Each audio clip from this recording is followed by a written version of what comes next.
DJT stock analysis and price predictions. Is it a buy? Watch this short 1-minute video till the end to find out.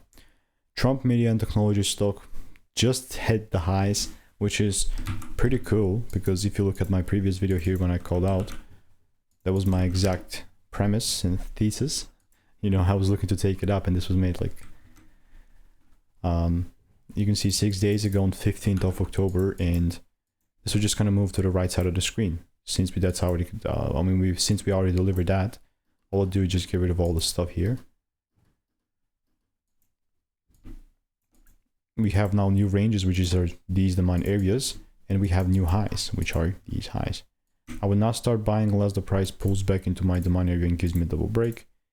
Anything else that is not going to be that is going to be complete noise. So all I'll be doing in the meantime is just keep waiting. So what I'll do is just put like a little confirmation here.